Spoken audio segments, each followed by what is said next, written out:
Hey, everybody, welcome to the PC Perspective Podcast. This is episode number 522, being recorded November 14th, 2018. I'm Alan Malentano. I'm Jeremy Hellstrom. I'm Josh Walrath. I'm Sebastian Peak. And I'm Ken Addison. And there's an Alex over there. We made it. With his hood up. Yeah, It's cold in here. Pretty. Yeah. Alrighty. So, podcast time. Is that time of the week? Hump day. We close out hump day with podcast. Sure. I don't know. Burger Day. It's, Josh's burger day. Josh, how was your burger today? My burger was good. It was the All-American. I didn't take a picture for a change. Oh, well then, you can't officially have called it Burger Day then, because you didn't. Yeah, but my post kid, he was went to work today, and he had the Chicago dog, and it looked pretty fantastic. I probably should have taken a picture of that. Yeah. Fair. Josh, does your flip phone not have a camera on it? That's correct. I have one I could send you if you wanted to upgrade. A flip phone with a camera? Yeah. No, mine's still just Color a camera. StarTech with no screen on there. Why would you need a screen? Yeah. But it still does flip open, of course, because that's It just does. cool. Yeah. Yeah. How else would you angrily hang up on somebody if you couldn't flip the phone down? I said good day. That's true. Like angrily find the end call button? No. That's why those Motorola phones sucked. Yeah. There's no They drama never to caught that on. experience. I had one. Sadly. Anyway. Subscribe to our mailing list. PCPro.com/subscribe. If you want to know when we're about to stream a show or stream an event where we have someone over here in studio to talk about stuff. Or things like that. Give us your name, your email, and that's all we do is send emails related to the streaming of things. So, Or forget to sometimes. or But we forget did this to. week. Yeah, I mean, it's like the opposite of we're going to spam you. We might not even We email might you. forget to spam you. Yeah, we might not even email you, even when we wanted to email you anyway. Yeah. So sorry about that, but did we send the email? Yeah, this we week? made it this week. Oh, sweet. We've had a pretty good track record ever Okay. since that Ryan guy left. Oh, the well, dead we week. got him out of here. Yeah. It's just like, okay, now things are getting back on track. Yeah. Sweet. Patreon.com. Speaking of that Ryan guy leaving. Yeah. Oh, yeah. We updated patreon.com/PCPer. I guess we're just waiting for Avengers 4 to roll around there. So, And then there's that Jim. I like Jim peeking up in the back. Then there's that Jim guy. That's the best. I could have swore he wasn't even at that CES, but That's what you think. Apparently was. I guess. He I think he behind the slept curtain. in the bathtub. I know the curtains kept getting swished around there. I thought it was just the wind. Turns out It was Jim the was- entire time. it was Jim the entire He's time. been stalking us. He survived on leftover power bars and Diet Cokes. And animal crackers. You know, That's QuakeCon. There would have been plenty of scraps. All right, mailbag. We recorded mailbag number 60. Amazing, isn't it? Jesus. So I get to do 69, right? We're probably, Nice. we have to Yes. save it for you, which is a good Yes. follow-up to mine, which was Nice. titled by Jim, "You Touched My Silicone-Sensitive Areas." What? Yeah, I know. It's Jim. It's Jim humor. Why is there an SSD in the sink? Yeah. Hey, at least he cleaned it off afterwards. As long as you let it dry thoroughly. Yeah. So the question related to the silicone thing was that there was apparently one of the Thermal Grizzly variants, the thermal compound variants, Yeah. is silicone free, so that you can use it on silicone sensitive areas.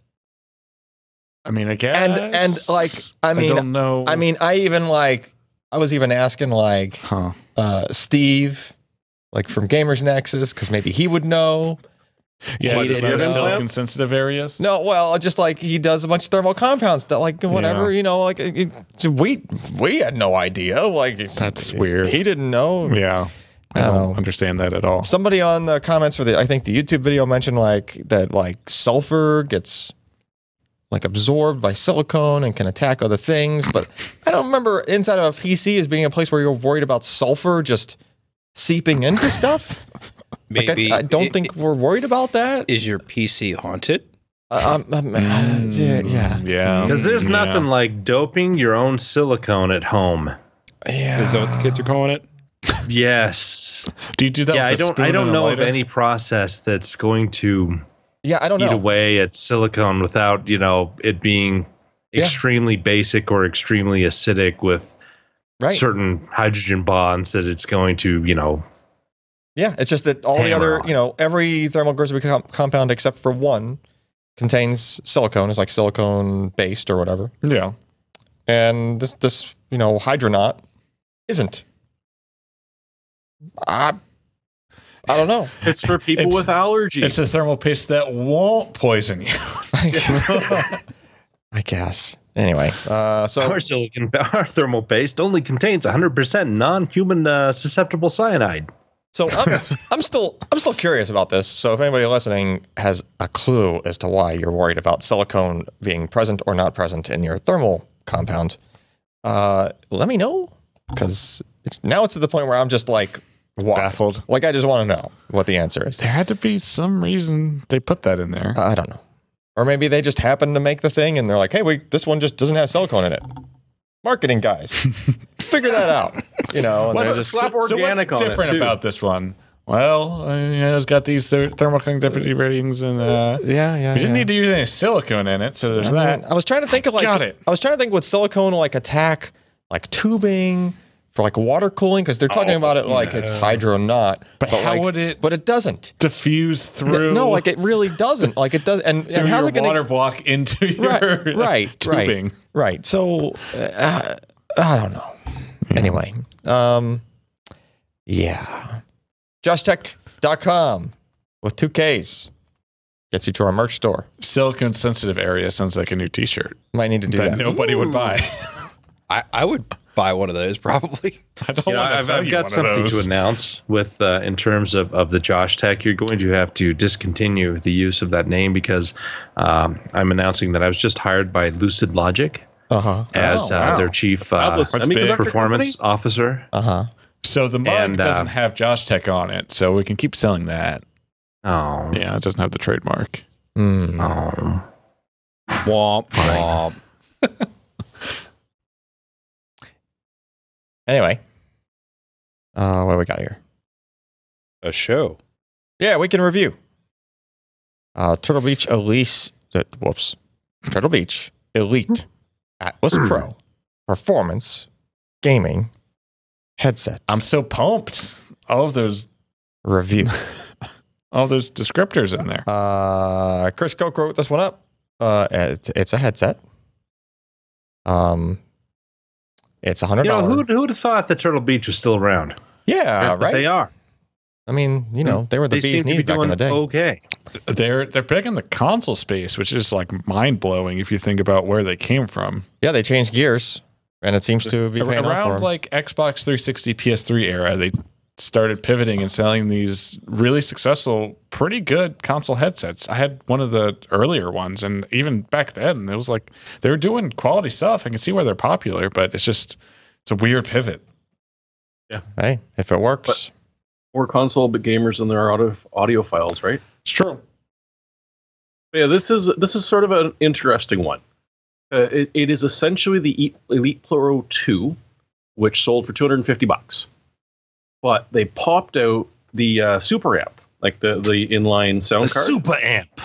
Super amp. On the assumption that your motherboard probably has at least as good, if not better, of a sound card and codecs and drivers on it. So boom, $150 comes off the price. And apart from that, Chris says it pretty much felt the exact same. And there's not a damn thing that you can't do with a decent motherboard, from your gate levels to playing with your equalizer to doing everything. So if you're not gaming on an Xbox, it makes a hell of a lot of sense to save the extra money and go with this. Yeah. And it's fancy. Though it doesn't have RGBs, but those side panels can pop off, and eventually you'll be able to order custom ones to clip on so that you can look special. Look at those ear cups. Yeah. Does that make it an open ear design if you pop off those things? Well, there's a shot, not exactly. I mean, it is kind of vented looking. Yeah. Without the go up a little bit further, but up above, I think that they just got a different. One more, almost there. Keep going. Almost gonna keep going. Yeah, There you there go. it is. See, look, vented. It's all vented. It's vented, but there's a cover. Well, if yeah, you don't exactly. Put the cover So on, it's you can make either your. I wonder what that would do with sound, Sebastian. Key in, if you could, because you've had like Grado headphones and you've put your hands over the vented areas to see what it sounds like, right? Isn't it amazing how you lose all bass response when you do that? Exactly. Yeah. There might be, so it looks like it's not a flush fit there. So there might be enough of a cavity in there where it can move the air. You know what I'm saying? Yeah, it's probably just going to leak around that. I don't think it's meant to be like, airtight. So near the end here, it mentions, so this doesn't have the super amp, but it's Dolby Atmos compatible.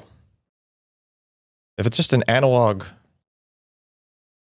like, well, I've actually done a little bit of research about this as I continue to prepare what will undoubtedly be an extensive review of my $2, including shipping, USB sound device that I recently purchased from China via eBay.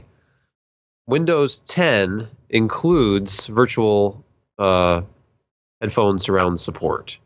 Okay. So I was kind of poking around with that, and you can just plug anything into your computer after a certain build number and enable, I cannot remember what it's called right now, Windows some sort of something, some sort of spatial surround, whatever sonic thing, space or something. But Dolby Atmos is one of the options, and when you click on it, it automatically opens up the Windows App Store, and you have to download this free app.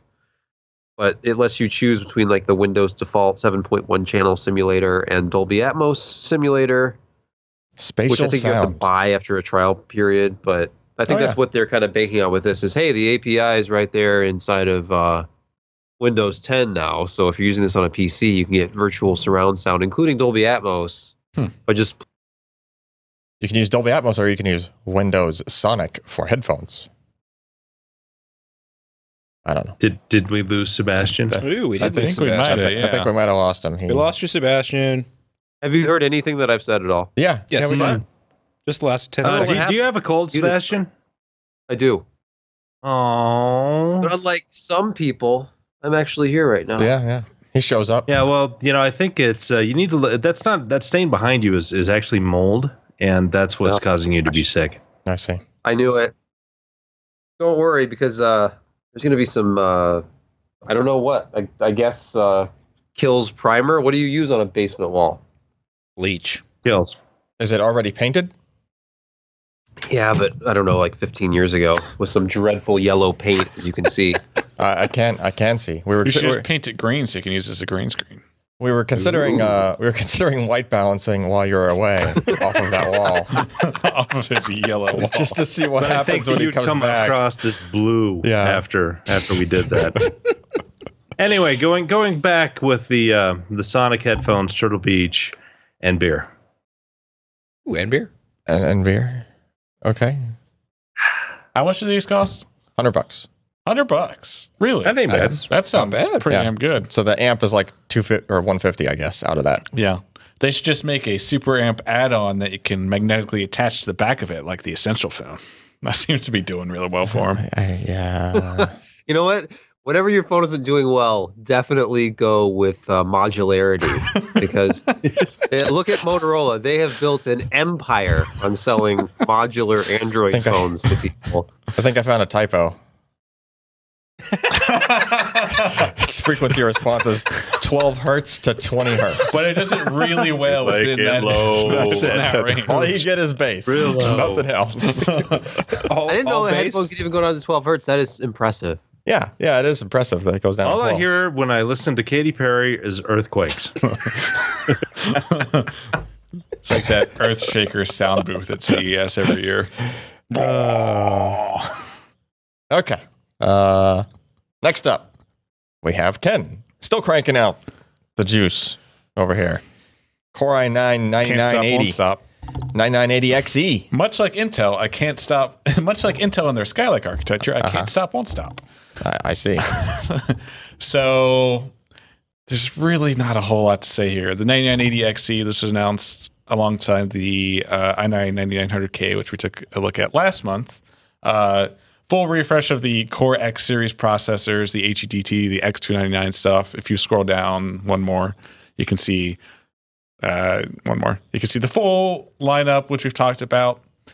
Essentially, the only new stuff here is a move from 14 plus to 14 plus plus process technology, which the consumer processors have already been on since the 8700K. So now they're doing 2 steps, 3 steps in between the talks It's more or of a whatever. square dance, I think. It's worse than a square dance now. It's like I got nothing. Yeah, it was waltz. Then it was I don't know. Yeah, we lost track. They can't even come up with a term at this point. So it's that's $1,200 or $2,000. Yes. So same pricing as the previous 7980XE, the 18-core processor that this is replacing. The only real difference here is clock speeds. Okay. So if you look at, you scroll down a little bit, it's in there in the text. Oh. It's about 400 megahertz boost, 200 or 400 megahertz base, 200 boost, I believe. Yeah. And then 100 megahertz to the all-core boost clock. So they went back to the solder thermal interface material like we saw in the 9900K. So they're getting, and the move to 14 nanometer plus is getting them the ability to add some clock speed across the line here. Yeah, it's a decent bump. Yeah. That's essentially all we're looking at. Cache is the same, memory is the same, PCIe lanes are the same, TDP is the same. They took $20 off the price. Yeah, well, actually, the suggested retail price for the 7980XE on ARC is $1979 to $1999.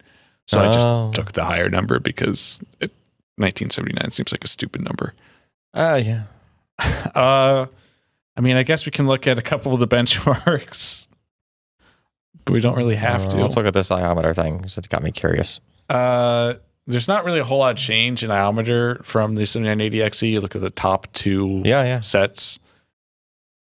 The clock speed advantage doesn't really buy you a whole lot here. Well, so did the 7980XE have any hardware mitigations for Spectre and Meltdown? Oh, well, this doesn't.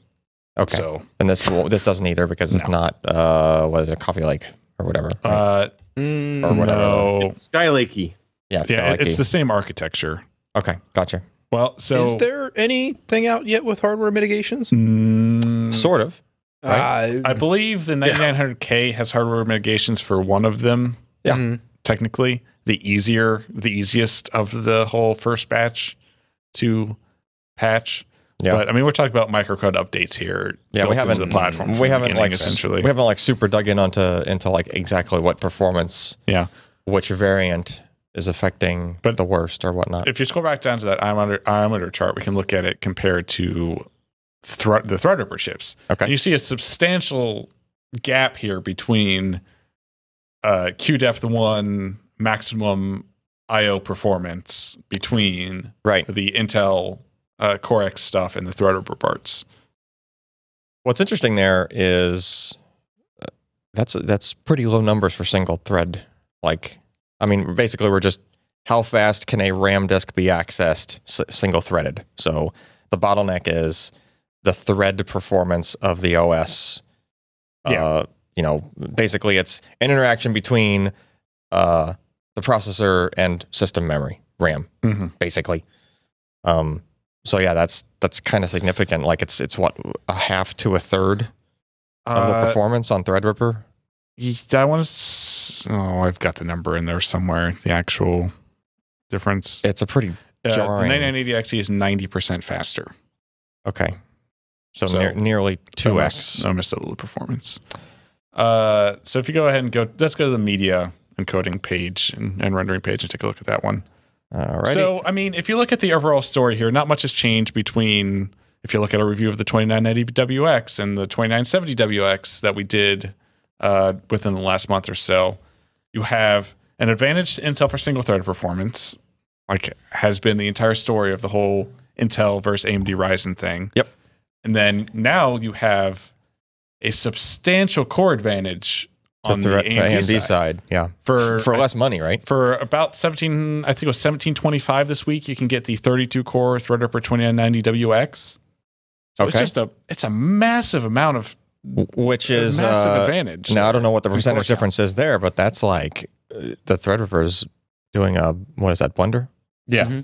Yeah, the Blender workload is like almost half the time. Like it's getting there compared to a 9980XE. Interestingly, if you scroll down to the other Blender workload, it's actually way closer. Oh, that is pretty close. So the Gooseberry is the longer workload. It's a more complex scene. There's kind of more upfront work that's done, so things kind of smushed closer together, which I think is what's happening here. Okay. What's happening here. But so I mean, it just goes to show that even if you have more threads in all scenarios, it won't necessarily be better. Right. This one might be more memory intensive or something at that beginning. Yeah, it might be. You know. Yeah. So it really is workload dependent, but yeah, it's good to see AMD like just kicking Intel in the teeth in at least a couple areas, which is pretty cool. I mean, if you look at Pavre, which is scales super, super well multi-threaded, I mean... Yeah, look at that. Yeah, it's 27% difference there. That seems to be a pretty common thing, is 20 to 30% advantage for the 2990WX in very threaded applications. How much was the 2970WX? It's 12, like 1300. 12 or 1300? Yeah. Look at that. It's still beating. The amount of value that keep scrolling. The threaders provide. So the 2950X is that's slower. Yeah, but it's also a $900 processor. Yeah, it's half price. Yeah. What is your money worth at that point? Yeah, performance for the dollar, man. Like that's AMD is stretching that dollar really far. It's so weird to see AMD just wiping the floor on the high end. Right. Because it seems like they have them, they're bracketed in really well. They have the low end, they have the mid range. Intel's still got the king of gaming. But then when you get into these heavier workloads, it's just stomping it. And it's doing it at such a great price point. Yeah. Here's an interesting one, actually. Handbrake in both H.264 and H.265 encoding, the 9980XE wins. Huh. I think... Is it not taking advantage of some stuff that Threadripper could do, maybe? Isn't that AVX 512? Yeah, I think it's leveraging AVX. Okay. Yeah. So... Again, a very real-world scenario, transcoding 4K to 1080p in both H.264 and H.265, you do see an advantage to having the Intel part. Yeah. But again, if you look at the time difference and look at the cost difference, is it worth it? It's true. That's 264, isn't it? We're looking at this was both. Both. Oh, okay.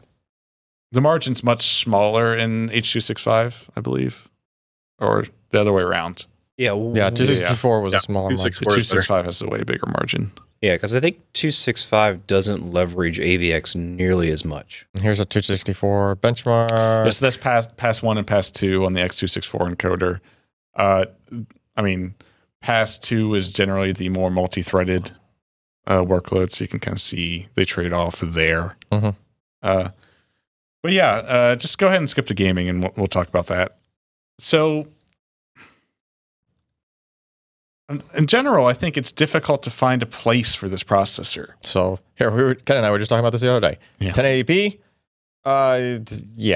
it's like, it's mostly a draw between a lot of the stuff. That's pretty compressed. Yeah, everything's getting pretty compressed these days. Shadow Tomb Raider. I mean, okay, there are differences there. You might have 10 to 15% if you're lucky in places, but Shadow Tomb Raider is sensitive to the whole like. Memory is not connected to the right core stuff, right? Like, yeah, and they actually did a Ryzen patch for Rise of the Tomb Raider, the last game. So they've definitely optimized this title a lot. The Tomb Raider titles used to show a lot bigger difference. But this is very compressed. Unless there's something there's a glaring issue, like on a couple of games, like on Total War Warhammer 2 and Far Cry, where the Threadripper WX series parts and its odd memory architecture just don't agree with the game. Yeah. It's mostly going to be fine. Like you're going to be GPU bottlenecked anyways because you're going to be paying at something higher than 1080p if you buy a $2,000 processor. GTA 5 tends to not like Threadripper. It's just a very, very, very CPU heavy game. Yeah, it likes frequency and memory access, it likes straight line speed. Yeah, Assassin's Creed Origins pretty flat there. Yeah, it wasn't horrible. 9900K, 9900K, 9900K, 9900K. Yeah, basically. Yeah. I mean, if you're gaming and you don't plan on needing, well, don't get me wrong, 9900K has a decent number of cores to it. Yeah. It's nothing to sneeze at. So we can cut away from the charts at this point. Yeah.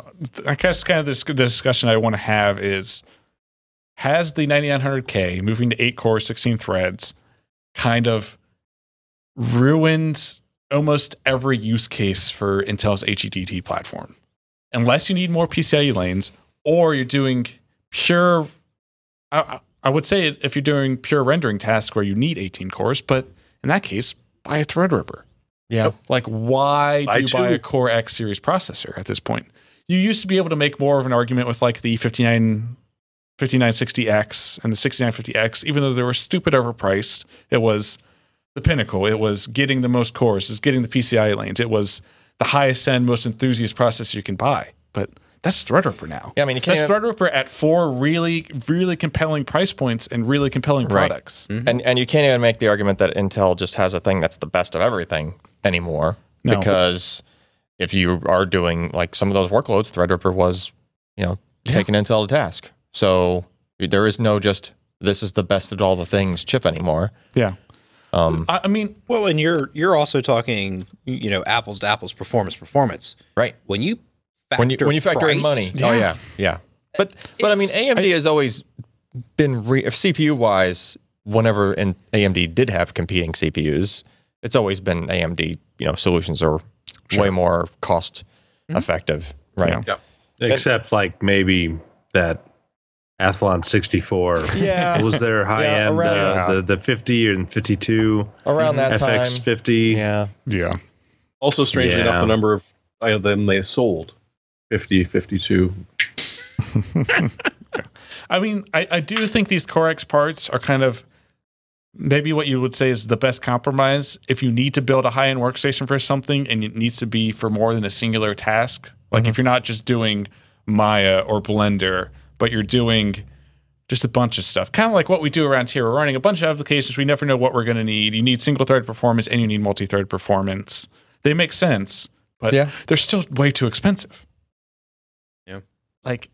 And as long as you're, like if we were going to render something, we're not necessarily sitting there waiting. Like, you know what I mean? But time is money for a lot of people, especially if you're an independent artist and you have one machine. And if time is money, then it's a money investment, and you're kind of okay. Like maybe the super budget CPU isn't that much of a concern because you're going to get a bunch out of the system. It's almost like they should stop calling these core processors. Yeah. They should just be the Xeon W, which they kind of have, which are these they had the 7th gen processors rebranded as Xeon W with ECC support. Yeah. Way more expensive even. It's like, that's kind of what this market is anymore. There isn't really a gaming market for these processors, as far as I can tell. Now, a couple of lower end options on the Core X stuff might be more compelling. We haven't been able to get our hands on that stuff. We were just sampled this processor, so there might still be more of a story here. We'll wait for people to test other CPUs and kind of see where they lie. But you were kind of touching on something interesting there, Ken. So you said call it a Xeon W, and when you pull everything back, isn't that what this is? Basically, kind of without ECC support. Yeah. So there's that. So you nixed that, but I mean, it's basically the Xeon Silicon put into a consumer, SKU. Well, the Xeon clock's lower, right? The Xeon would traditionally clock lower, but I mean, it was kind of a slight. You should call it a Xeon because they're way too expensive. Yeah. And they their expense makes them only valuable to a certain market, and that's people who, for them, time is money. Right. So I mean, what I'm getting at is if they have this Xeon Silicon coming in the fab, why not have a consumer SKU for it, even if there's not a plain and simple market for it? Yeah. It's here, we have this, you can have this. It'll cost you, but look, we have a competitor. It might not make sense, but it's there. And listen, I don't think having the Core X series, having the HDD lineup is going to kill Intel. It's still an aspirational product for them to push. An 18-core processor running at these clock speeds it's a cool thing. You can point out the enthusiasts. You can show off X299 boards with all these PCIe lanes. You can shove stuff in it, and it's a really cool showpiece for them. It's just not recommendable at the moment, at least. So, all right. Not a whole lot of a surprise. You probably could have seen this coming if you just looked at the announcements, but we've actually tested it now. So there wasn't a whole lot of fanfare. Yeah. To it. I mean, if I didn't read PC Perspective every day, I would have missed it entirely. Mm-hmm.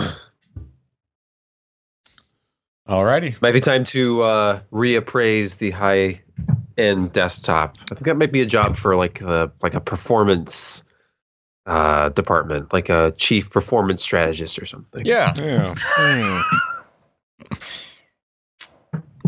We don't know any of those. Seems impossible. Yeah. All right, Jeremy. I got some news for you. Or correction. From him. You've got some news for me. Oh, no, deactivate.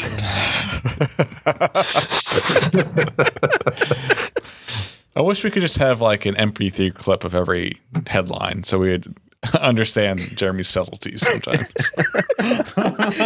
So when you mouse over it, get the designers on that. When you mouse over it, it has... All right. It always means something, but it is sometimes lost on me, I admit. Yeah. No, I got this one. The fun about being obscure. Yeah. Although for anyone who checked their licensing knew exactly what it was. Yeah, so like Windows 10 just randomly killing licenses on systems, I guess. And honestly, the best part about it was the thread on Microsoft Answers about it, because someone was screaming that, well, it's now got a little pop-up on the lower right-hand corner of my screen which says that it needs to be activated, and I don't want it to burn into my screen. Because that's still a thing. Actually, screen burn is still a thing. Well, it is if you have OLED, especially. I mean, not that you're using an OLED display computer monitor, which is basically monitor suicide. I wish we were using an OLED as a computer monitor. You should be. I've got a laptop with an OLED screen. I don't know. It hasn't burned in yet. Yeah. But it took a little while to fix it. That's got a OLED. It's the only thing I've got. It's as big as it gets. All right, so is there a fix for this thing or no? Yeah, it took him about 2 days because this did not just affect people at home. This affected businesses as well. Oh, lovely. And yes, so it was only a little thing. They've never really said what went horribly wrong apart from they screwed something up on their validation servers. Makes your company, and so as long as you didn't touch it, you were safe. Makes your company look great when every desktop says Windows needs to be activated. I've heard there's radio ads from the BSA. You should report your company if they're using pirated software. Right. There are rewards to be had. Yeah. Yeah. Well, and it's also that Microsoft has realized that there is an awesome revenue stream in auditing companies. Oh, yeah. Yeah. And so all of it, they'll plant something on the network to monitor what licensing you've got, or they get access to yours. And so, yeah, literally all of a sudden they're getting like 10,000 flags of illegal operating systems pop up and making a phone call only to realize, oh, shit, that was us, wasn't it? On second thought, you're cool. Yeah. Our bad. I actually had a friend run into this with his laptop, and he sent me a screenshot like, this is weird. And I actually hadn't heard of it. And then like a couple minutes later, I was on PCPro.com, my homepage, the internet, and I saw your news post, and I said to him, like, well, if you just read PC Pro, you would have known about this already. Mm-hmm. Jeremy's on top of it. Was this related to the same October update that was pulled and recently reissued, or is this a separate issue? No, this was a new, unique issue that they have given us to. Brilliant. It just keeps giving. All right, so if they just validated stuff and then only pushed it out, well, whatever. They talked about implementing this new project where they're going to do internal validation before releasing things to the public. Oh, like an internal insiders program? Wow. Yeah. I've never heard of that before. That sounds pretty unique.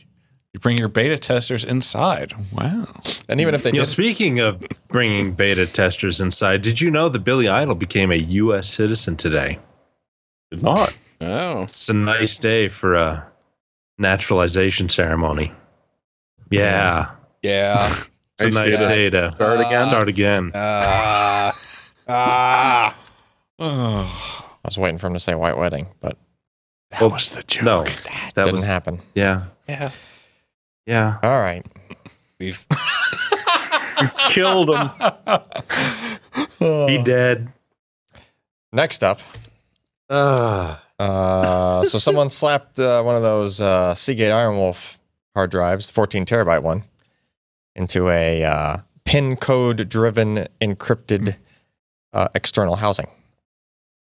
So I'll say it. How many people just set the pin code to be 0000? That's the combination on my luggage. Oh, like Kanye West's iPhone. Yeah, you need 2 more zeros for that. I believe it actually gets pissed if you don't do at least 7. So, yeah, I mean, I would imagine this is reasonably secure since it's a separate hardware device that's doing the crypto before it even gets to the hard drive. And that thing's sole purpose in life is to protect the data. So hopefully it's not going to be like those SSDs. Kind of when I posted it because it was after the SSD story. And I'm like, yeah, but you can still do this. Yeah. It is common criteria certified. Do you have to feed it antioxidants daily? So, so that should be secure.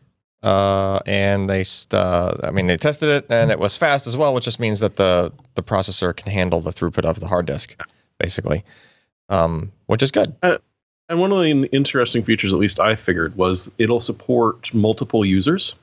So you can actually partition that drive off and have like an overall admin code that can get access to everything, as well as separate pins for multiple users so that you can only get at your own files. Oh, I didn't realize it extended through to the media and had it would have to partition the drive. Yeah, they didn't test that, but I wonder how that would in the spec sheet. I'm kind of curious if that really works that way. That sounds like it's just got multiple pins into the encryption key, like multiple LUNs with multiple pins. I don't know. I'm interested. That would be cool as hell. If it does it, I'm interested. I'd love to be able to test it. We should see if we can get a hold of one of those. Cool. But that was going through PR, which is not always accurate. Yeah, PR might have lost that in translation or something. Exactly. All Those right. 14 terabyte Iron Wolf drives. Yeah. Looks like the cheapest price is about $529 for one of those things. Oh wow! And the encrypted one was only $870. Yeah, so you're spending like $300, a little over $300 on the Newegg has it listed for $599. B&H Photo had it for $529.95. That's about a $600-ish drive in an enclosure with the added security. That's not a bad price. Surprisingly good. Yeah, it's not bad. Because it's 14 terabytes. Do they offer anything but this 14 terabyte model? I would imagine they do. You're pushing it to the absolute limit of what we can do with like consumer hard drives as far as capacity. Yeah. Imagine data recovery on that thing. No. You're going to take a minute. No. Just no. I mean, I would imagine you can pull the drive out of there. You can image it. But then what would be on it? Yeah, is it all just scrambled data? Basically, yeah. It'd probably say you need to format it. Well, I mean, no, it's available in 1, 2, 3, 4, 6, 8, 10, and 12, and 14 gigabyte or terabyte capacities. All right. Whatever meets your budget. Yeah. My budget is one of those 2 terabyte thumb drives off AliExpress. So really 2 terabytes? I can't. You find it's like I just keep writing to it. Thumb drive nerds. Didn't Ryan actually buy one of those one time? Yeah, because he's. I think he was more curious than anything. Yeah. I don't think he expected it to work, but I think he half expected it to work. And even he's taking that optimism to a new place now. He wanted 10 cents a gigabyte. Damn it! Well, that was the only way he was gonna get it. That thing was like less than a cent per gigabyte. Yeah, I think. All right. Jeremy wrote up a news post talking about preliminary look at Battlefield 5 performance. Ken and I were actually dorking around with Battlefield today. Mm-hmm. Sure. Does it look as pretty as the screenshots? It looks prettier than the screenshots. It's very pretty. Because screenshots and articles don't do justice to when like an explosion happens nearby and it bounces off of all the things on the screen, basically. Yeah. And like, like you. Even without RTX, how does it look? It looks amazing. It and looks if you good, have the opportunity to play it in HDR on a PC somehow, if you hook it up to a TV or buy a $2,000 monitor, that looks stunning as well. I was playing some of the open beta with that G.SKILL HDR monitor when we still had it, and it's a very, very, very good looking game. Yeah, we were dorking around with it a little bit. I mean, the RTX stuff is useful. Some of it seemed a little buggy. I would say it's useful. Well, I mean, I would say it's nice looking. It's nice. Well, I mean, yeah. I don't know. The tricky thing is that when it's on, it's just like it makes things more realistic, and it's almost to the point where it's like you kind of are just not picturing it as a game with game graphics, at least in my mind anymore. Yeah. Right. It's like one of those last few hurdles to get it kind of over that. Not uncanny valley, but like sort of like, wow, this looks just realistic sort of thing, right? And it's easy to get lost in that. And then we were even trying to mess around with settings, trying to figure out, okay, well, there's a slider for how much RTX detail or whatever you want. Yeah. And we were trying to figure out, okay, which things add, make the effect look better or worse. And like, it was just like, oh, they all look good. What the heck? And then it took a while for us to actually lock onto, oh, wait, if you move the slider this way, like there's extra effects, like extra RTX effects. So there's low, medium, high, and ultra, or just low, medium, ultra? No, low, medium, high, ultra. And it seemed that on low you would get the reflections and surfaces like you would expect, like in puddles and glass and shiny cars and stuff like that. Yes. But once you hit a certain threshold of like medium or high, you would start to essentially get global illumination. Yeah. So that you would get the bounce off the reflective surfaces would illuminate the rest of an interior room. Yep. So it's zoom and enhance. Yeah. It's a very difficult thing to find and quantify in a multiplayer only game. Yeah. There are some single player scenarios, but they don't really have scenes that show it off that well. We're trying to stand still in an area and I'm like, stop shooting me. I'm trying to look at this puddle in this wall over here. Yeah. So we're desperately trying to find ways to kind of show what it looks like without getting shot. Quantify the performance. So we're working on that. I will say we were playing today with a 2080 Ti at 4K, all the settings on Ultra except RTX, which we mostly had on low. And we are getting right about 60 frames a second. Yeah, it was like 50, 60, something like that. So I've seen the stories about how it halves your frame rates, and yes, that could be the case, but I don't think you should put RTX on Ultra. I don't think there's a big enough benefit. There's probably a sweet spot somewhere in the middle. What we were noticing is, I don't know if this is their current implementation, but as soon as we flipped past that notch that would turn on the lighting effects, our frame rate in a given scene, we went from like 57 frames per second to like 47 frames per second, just when we flipped past that notch. Now, granted, all those different parts of the scene looked better, but it was only when you saw them. We had to, like, as far as the maps were going, we had to be in the right place to even see that thing flip on and off. Because in some places, it's very subtle. Yeah. In plenty of places on the map, there might not be a single thing on the screen that takes advantage of that. Yeah. But at the same time, the frame rate still drops, is what I noticed. Yeah. Even if you couldn't even tell A versus B, like nothing on the scene looks like this effect is happening. Obviously, the engine had to be doing some work to do that. But if it was like bright outside and everything was lit anyway, it's like kind of lost on it. Yeah, and then when you do look directly into a reflective surface, like if you make your entire view like into a reflective surface, you get a bit, it dumps a bit lower as it's actually doing sort of the RTX, the DXR work. Now, like some people in the chat are talking about having a gimped frame rate on competitive FPS. Now, I would take a gander that most people tune their settings to get about 60 on their GPU. Probably. Where you could run lower settings and get 120 frames per second with VSync off and still technically have a bit of an advantage. But I think most of the people you're playing against are still going to be kind of aiming for 60 or on lower end hardware. So I don't think it's as much as a competitive disadvantage. Sure, if you were like a super competitive player, you probably wouldn't enable this. But I mean, you also do get, like, you could see somebody through a reflection that you wouldn't be able to see with RTX on. And I don't think it would be hard if you were 1440p. I think that card would probably hit 60 even with everything at Ultra. That being said, that is a $1,200 video card. Yes. So I don't think the 2070 is going to fare very well. The 2080 might be all right at higher resolutions and frame rates, but we're looking into it. Just thought we'd give those impressions that we have today. Yeah, I mean the frame rates were impressive. It's a lot without the lighting enabled, but just with the reflection part, you get a lot of the benefit of the whole RTX thing. Yeah, right. At least the visual benefit. I would play on RTX low. Yeah, personally. Yeah. Anyways, there's that rat hole. Yeah, that's a rat hole. It's and I imagine there's probably going to be changes there as well. Yeah, it seems like the thing that's going to get patched pretty quickly, and I bet they probably still have some performance. Well, I was able to crash to desktop the game, and all I was really doing, I was barely playing the game. I was just flipping back and forth between like low, medium, high, and ultra for just that RTX setting. Yeah. And eventually at one point I flipped it and the game started going like 5 frames per second. and then it went like 1 frame per second. Yeah. And then it went like 1 frame every 5 seconds. And then it just crashed the desktop. But it looked pretty well doing it. Oh, it looked amazing. Yeah. You get a good look at the motion blur if you like move the mouse and like through the next frame. You can just kind of sit there and enjoy the motion blur. My top tip for Battlefield 5, when you immediately boot the game, turn off the film grain.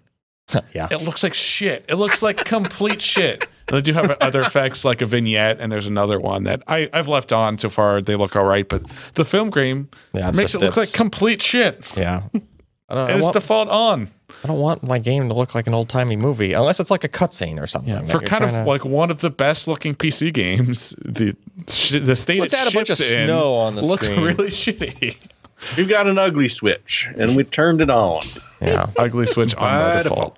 Next, they should just add Instagram filters that are just on all the time. And like, No, that's what Ansel's for. Okay. Jeremy, what's this Chromium plated web thing? I don't friggin' know. I don't know that much about networks. Zero. Alex?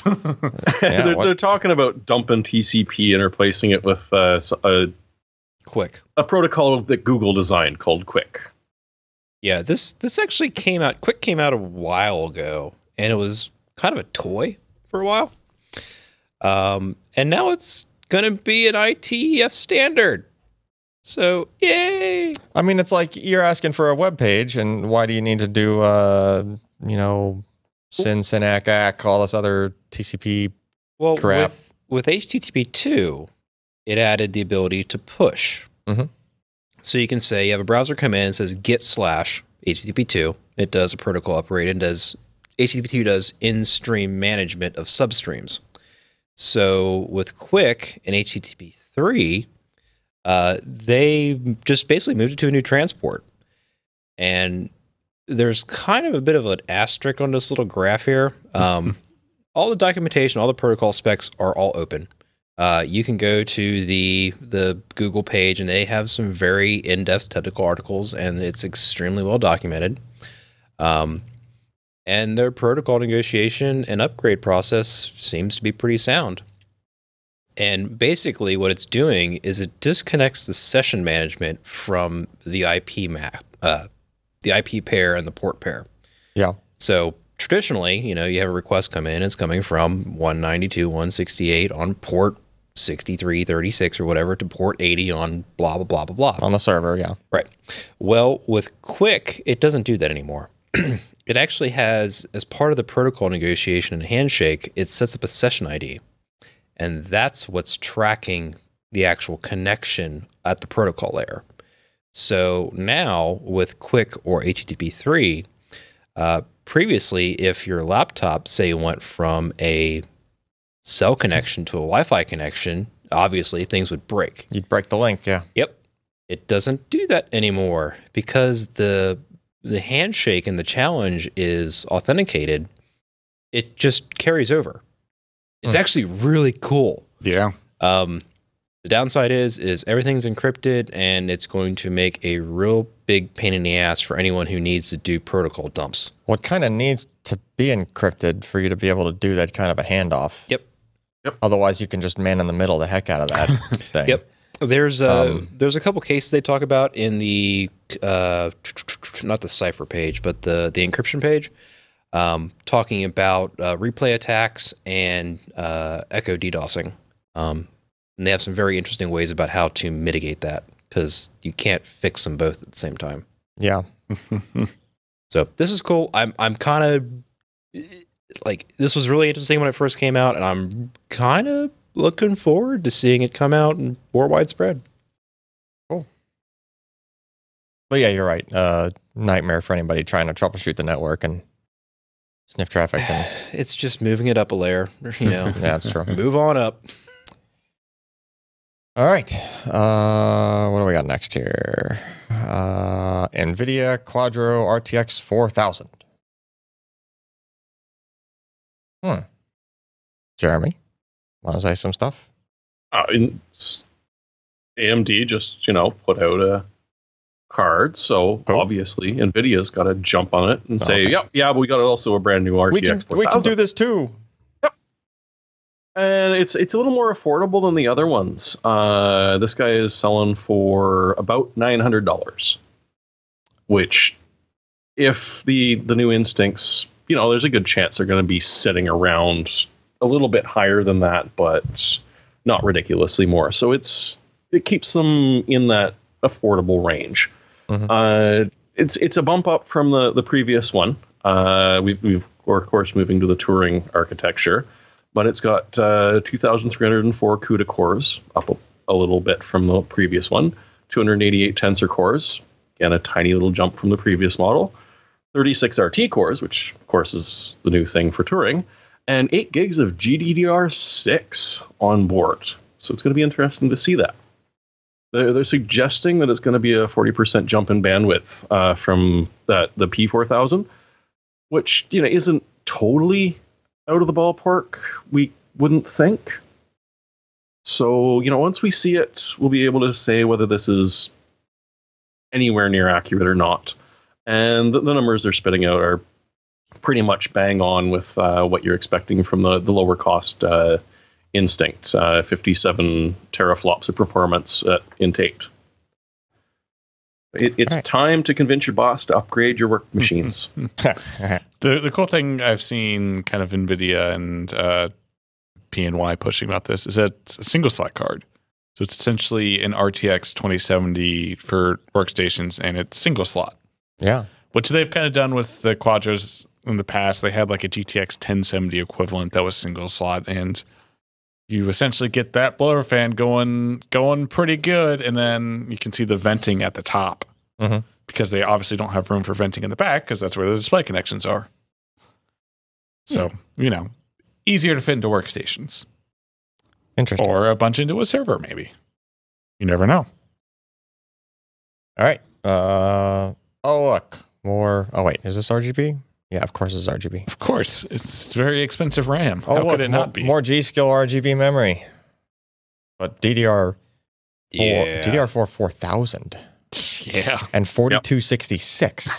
Yeah. In case the 4000 wasn't high enough. What's interesting and is decent timings too. What's interesting is the jump from 4000 to 4266 has no timing change. Yeah. Now, granted, it's going CL19 and 4000. But still, if you look at higher end DDR4, CL19's not bad. Yeah. Well, and you also notice that the 4266 is at 1.45 volts and only 1.35 for the 4000. Yeah. So they're giving it a bit extra juice to keep that. And these were already validated on an Asus motherboard with 9920X and 9800X. Holy crap. I need this on Threadripper. Slap it on a Threadripper and just tighten the timings. I mean, I wonder what's the point on the Threadripper where like it just won't let you go higher. Like, assuming you had memory of unlimited DDR number. Well, like what would the bottleneck become on the rest of the platform being unstable and not being able to push that bus any higher? Yeah, I don't know. Yeah, because I think we really haven't hit that. Although Threadripper is generally fun to find out, wouldn't it? Threadripper is generally kind of picky with memory, though, right? Like it's there's Samsung B dies, which it usually likes. Oh, they're B dies. Yeah, that'd be interesting.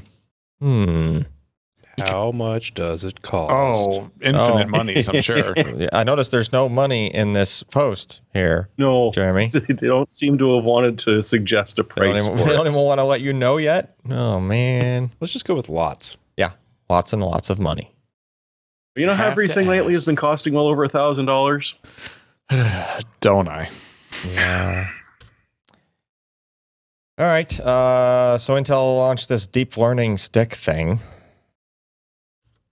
with a VPU on it, I guess. So it's a USB 3 port. It looks like what was the name of that little mini computer thing they used to make? The compute stick. Yeah, the compute stick. It looks like a compute stick, but now it's a neural compute stick too. Yep. Interesting. And it's $100. So what is this? Just to get skin in the game on I want to play with neural stuff, but I need some neural hardware. You just buy this thing. Yeah. And it gets your foot in the door on how to do it. So Right? Yep.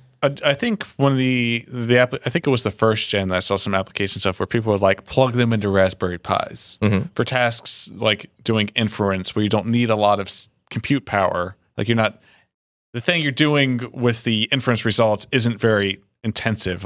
You're setting up a webcam and looking for when your cat goes by. Right. But the inference itself is what would normally is running on the VPU. Right. And that would normally tax a CPU. Yeah, you would absolutely no way be able to do CPU inference on a low power device like a Raspberry Pi. Right. But this thing can, and I wonder how much power it draws. Probably not that bad. Probably not that bad. There's not even doesn't You look just plug it into your USB-C. Yeah. Or USB 3 or 3.1. USB 3 port. Yeah. So it's And if you scroll, and apparently you can use more than one of them. Oh, Ooh. that's cool. Yeah. So this would be good for applications that you can't fit a GPU into, but still would like some deep learning capability in. Yeah. So if you think about more embedded stuff or lower power form factors, could be interesting. And the VPU is pretty nifty. It's the next generation from the one that's in the FLIR Firefly and a lot of the other stuff that's out now. Mm-hmm. This is the new version of it. So, see how it goes. All right. I guess that's it for the news. Next up, picks of the week. Ken, I need your pick of the week. I don't have one. Oh, Ken doesn't have Ken lost out. That's all right. Sebastian will bail you out. Good. Yeah. Okay. For some crap. First up, I guess I found it on eBay. Actually, I didn't find it on eBay. If you've done a lot of searching around YouTube for some reason, looking for information about running old hardware and software and making old games work, because for some reason you find DOSBox too convenient. and I'm looking directly into the mirror right now, by the way. So there's a YouTube channel, and he has a companion site, Phil's Computer Lab. And one of the videos he did was about this Yamaha YMF 744 sound card. And he said, hey, there's a seller on eBay who has a bunch of these. He's down to apparently only 4 left. But these are new in box, open Cobra sound cards from years ago. And what they are is actually a Yamaha AW744. Now, what's interesting about these is Yamaha implements a proper OPL3 in their integrated chip. I do believe this man So is it's not- biting the head of the snake off. I was going to say, what is he doing with his mouth? Is he playing that Cobra flute thing, or is he That's not how you eating charm a his snake. performers? Yeah. He's charming That something. took me by surprise. He's smoking a bong. That's what he's doing. He's smoking a bong while... Hallucinating snakes. Yeah. Oh, it's There's not the the, Yamaha chip. It's not the DSXG. It's just the plain old XG. Pah. Tish tosh. Hey, Is that PCI? Or, it's PCI. Wow. It's PCI. Yeah. So if you're getting this, the reason that you would even consider this is not because it's going to do amazing spatial, EAX or A3D. So you can do those better on a Sound Blaster card, like a Sound Blaster Live.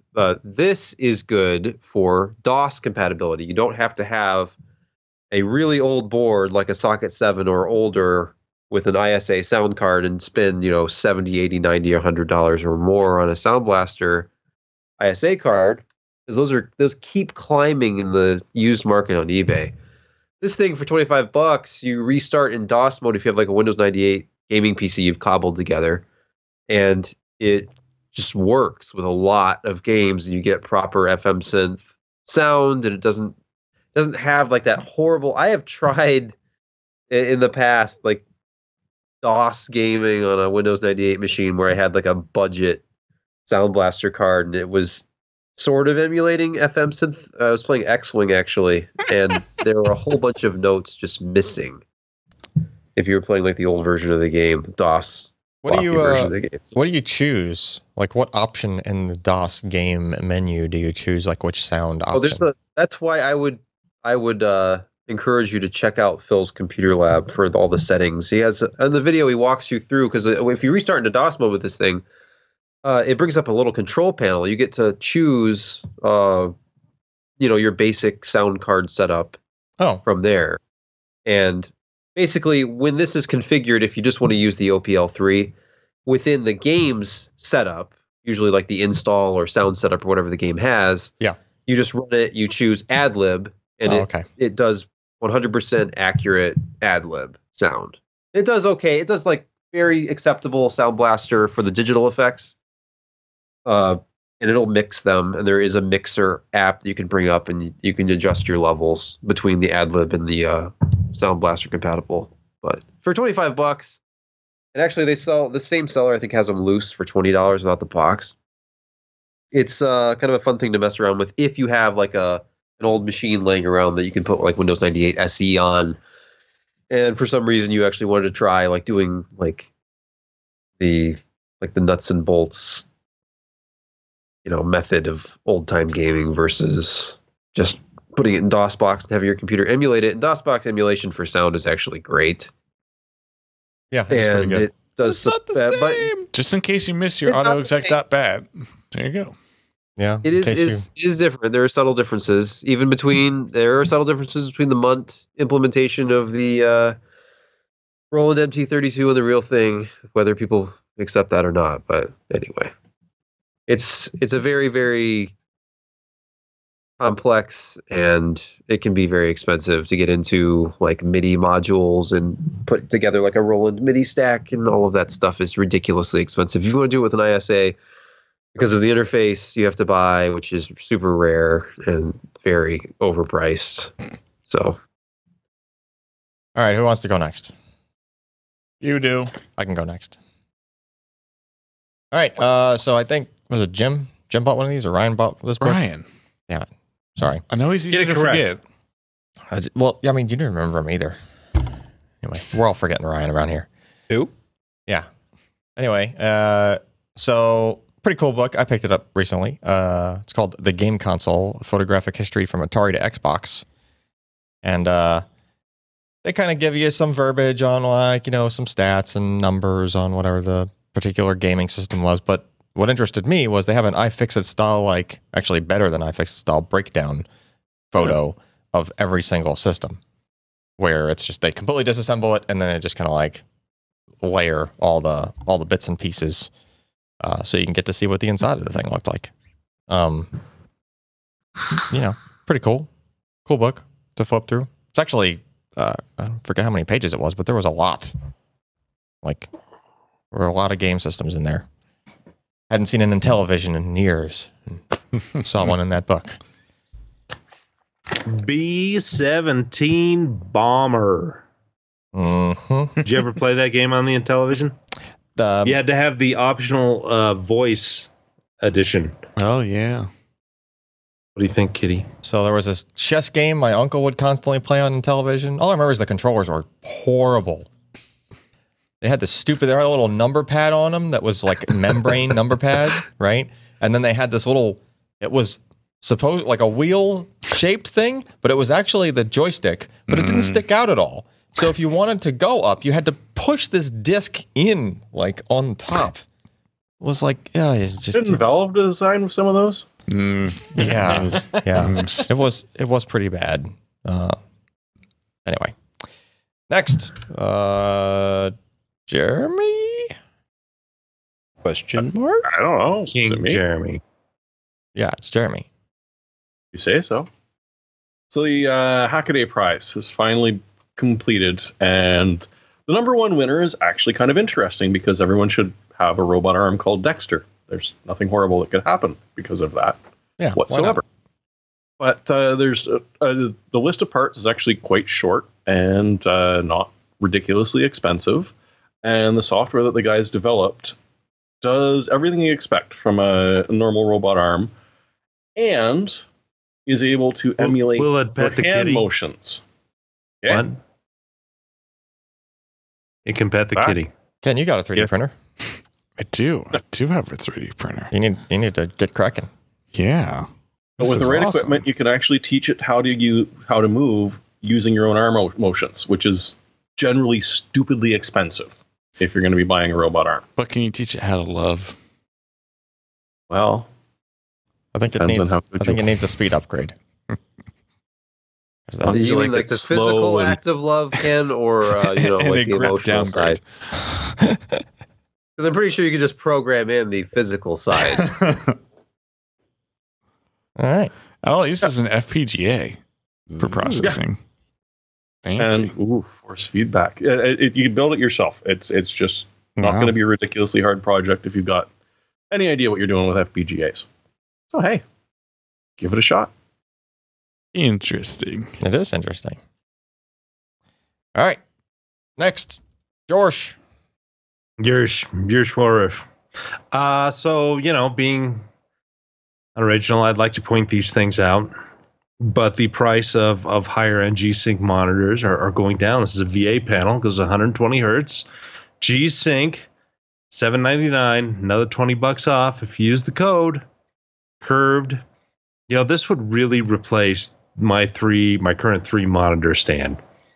And I'm seriously thinking about this. Maybe next month. There's got to be another special coming out by next month. But the Oh, wait a prices on these things are going down. Hold on. And it's nice. This is 800, and then isn't this plus 20% off with the promo? $20. Yeah, so what? It's $20, like right.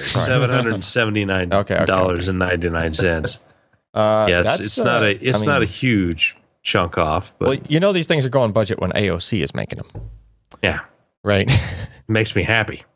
It's a nice looking stand for that monitor. Mhm. It looks like the bezel might be gloss, which is ugh. But you know, I don't care. But it has a headphone hanger. See that Oh. thing Yes, sticking it out does. that looks like it's going to impale you? yeah, Where you hang your headphones. You know what I'm saying? I see. It looks like the handle of nail clippers, I know. kind of. Yeah.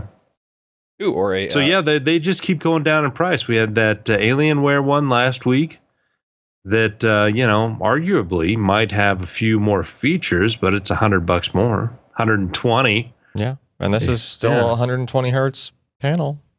Yeah, Does Monoprice have an equivalent for like $200 yet? no, not yet. I was looking, and no, they've got a nice FreeSync one though. Yeah, I don't think they're in the Let's G-Sync see. game. Yeah, No. No, You know what? Hey, what's the range on that FreeSync? What if it's fine? no, it's like 45 to 120 There you go. or whatever. pretty good. Right. All right, Alex, and then I guess Ken has a pick. No, I don't have a pick. Oh well, then why is there a thing here? I will click on Somebody- it and see. It's almost like we all have access to that document. We'll save that for the episode. Save that for later. Okay. So mine, Alex got something. I do. And this was something that showed up. It was on Steam sale last weekend. Yeah. And this is called a game. It's called called a a while game, back. huh? It's a Risk of Rain. Uh-huh. This was released back in 2013, which was ages ago. It was on sale for $2. And I picked it up because, as per usual, it runs on OS X, Windows, and Linux. And for all you old school people, it has plain old standard TCP/IP local LAN co-op. Oh. So I picked up a copy of this for myself, my cousin, and my wife, and I think we've probably put 25 hours into Really? it. It's a very simple game, six levels long. It's got an old school Commander Keen, like 8-bit look to it. It's very old school. Randomized generated spawns. And it's roguelike. So the longer you play, the harder it gets, and you will die. At some point, it will happen. Okay. So I think right now it's like $10. They're coming out with Risk of Rain 2 in January of next year, but it's all 3D and but this will run on a potato. All right, sweet. Okay, well, I guess that wraps it up. If you want to see, let's see. First of all, that mailbag thing we talked about at the beginning, go find that mailbag video, and if you got some questions for us, comment in either the YouTube video or the article for the mailbag. If you want to reach out to Ken? I prefer carrier pigeon. Twitter.com/Ken_Addison. Don't forget the underscore. It's very important. Not important enough. What's Jim's Twitter? I have no idea. Well, I'll have to insert that next week or something. Yeah. Just do like a crappy voiceover in post. Yeah. Also, Twitter.com/PCPer. .com/Sebastian Peak. Yeah. Come on, don't sound so bored, Allyn. Don't. Or you can do. You can look at quality posts like my post that I made about my dollar store furniture polish. Come on. Did you just say dollar store printer polish? Furniture polish. Oh. I guess you could polish a printer with it. I guess you could. It does. It works. It leaves a sort of sticky residue. Okay, well, I don't recommend it. On that note, It smells nice. on that note, I will shut this train wreck down before it runs off the tracks. Please. And I guess we'll see you guys next week. So, good night. See ya.